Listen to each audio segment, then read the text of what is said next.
बच्चों आगे हमने आपको बताया था समरूप और सर्वांगसम के बारे में। समरूप और सर्वांगसम तब संभव है जब आप कोण पहचानना जान जाएंगे, तिथि पहचानना जान जाएंगे या आकृति को पहचानना जान जाएंगे। तो अभी हमने दिया है कि संगत कोण और एकांतर कोण को पहचाने। संगत कोण आप कैसे पहचानेंगे, एकांतर कोण को आप किस तरह से पहचानेंगे। सबसे पहले इससे पहले बात आती है जो है समानांतर रेखा। क्या लिखा हुआ है? समानांतर रेखा।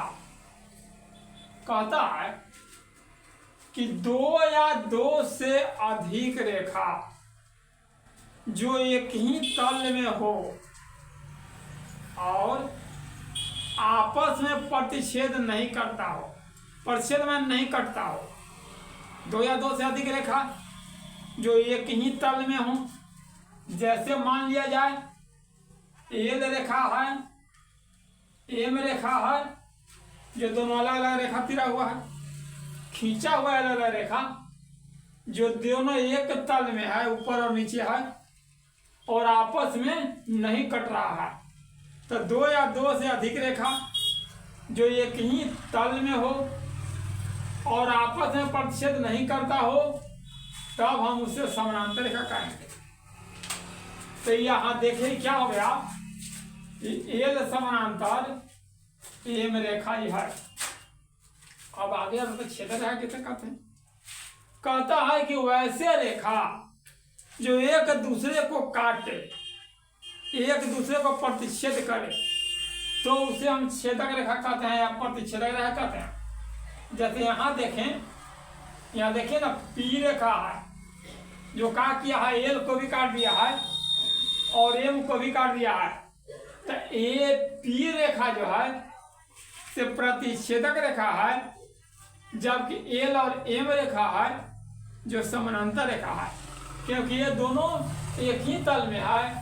अब पी रेखा जो काटने वाला है, देखिए मान लिया जाए एल को काटा एक बिंदु पर, एम को काटा एक बिंदु पर, और जब इस तरह से काट दिया तो इसमें देखिए कै कोण बन गया, एक कोण बन गया, दो कोण बन गया, तीन कोण बन गया, चार कोण, 5, 6, 7 और एक 8 को कोण बन गया। नहीं रह गया।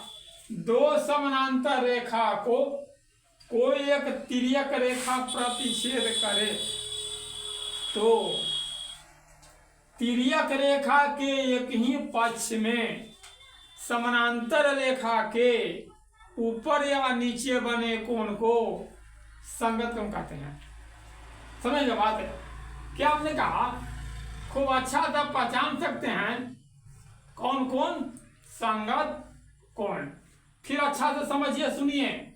दो समानांतर रेखा को कोई एक तिर्यक रेखा प्रतिच्छेद करे अर्थात काटे तो छेदक रेखा के एक पक्ष में, छेदक रेखा के एक पक्ष में कोण बना हुआ है 2, 3, 6, 7। दूसरा पक्ष में कोण बना हुआ है 1, 4, 5 और 8। ये दोनों साइड में है। तो एक पक्ष में समानांतर रेखा के या तो ऊपर बनेगा या तो नीचे बनेगा। समानांतर रेखा के ऊपर कोण बना हुआ है 2, समानांतर रेखा के ऊपर बना हुआ है 6, समानांतर रेखा के नीचे बना हुआ है 3, समानांतर रेखा के नीचे बना हुआ है 7। जब कोई एक पक्ष में दूसरा पक्ष आया जाए, समानांतर रेखा के ऊपर बना हुआ है कै 1, इसका ऊपर बना हुआ है कै 5, एल के नीचे बना हुआ है 4 और एम के नीचे बना हुआ है 8। तो कहता है कि समानांतर रेखा के ऊपर या नीचे बने कोण को हम कहते हैं संगत कोण। तो क्या हो गया, आ गया है कोण 1, कोण 5, कोण 1 ऊपर है, कोण 5 ऊपर है, तथा देखिए नीचे है कोण 4, कोण 8। एक पक्ष कोण हो गया। दूसरा पक्ष कौन है, ये कोण 2 और कोण के ऊपर बना हुआ है 6 तथा कोण नीचे क्या बना हुआ है 3 और कोण क्या है 7। तो संगत कोण है कोण 1 5, संगत कोण है 4 कोण 8, संगत कोण है 2 कोण 6, संगत कोण है क्या आपको है 3 और कोण 7। अब आता है एकांतर कोण की बात किया। एकांतर कोण कैसे पहचानेंगे? एकांतर कोण में बहुत आसान है।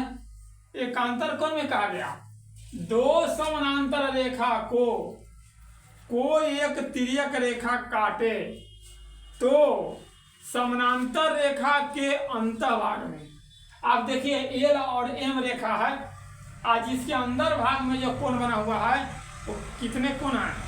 अंदर भाग में 4 को कोण बना हुआ है, वह कोण 3 है 4 है 5 है 6 है जो अंदर बना हुआ है। बाहरी बना हुआ समानांतर रेखा के 1 2 और 8 और 7 बना हुआ है, लेकिन बाहर नहीं।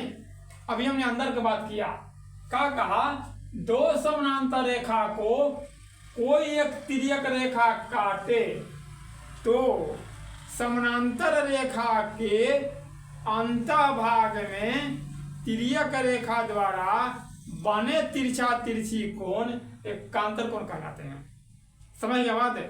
दो समानांतर रेखा को कोई एक तिर्यक रेखा काटे तो समानांतर रेखा के अंतभाग में तिर्यक रेखा द्वारा बने तिरछा तिरछी कोण एकांतर कोण कहलाते हैं। तो देखिए अंदर ही बना हुआ कोण है, अब अंदर में तिरछा तिरछी कोण बनल है तो कोण 3 और बना हुआ है कोण का 5 तथा इधर बनल है कोण 4 और कोण का है 6 है ना। 3 का तिरछा 5 है, 4 का तिरछा 6 है और जो दोनों अंतभाग बना हुआ है, तो इसे क्या कहते हैं? एकांतर कोण कहते हैं। तो इस तरह से आप संगत कोण और एकांतर कोण पहचान जाएंगे। हमको विश्वास है कि अब आपको पहचानने में किसी तरह की त्रुटि नहीं होगी। आगे मैं कोण पहचानवा दूंगा, फिर आकृति भिन्न भिन्न आकृति पहचानवा दूंगा और तब मैं बताऊंगा तो समझ में आएगा कि किस तरह से साध्य है, प्रमेय है, सर्वांग सम है, समरूप है। ठीक है, थैंक यू।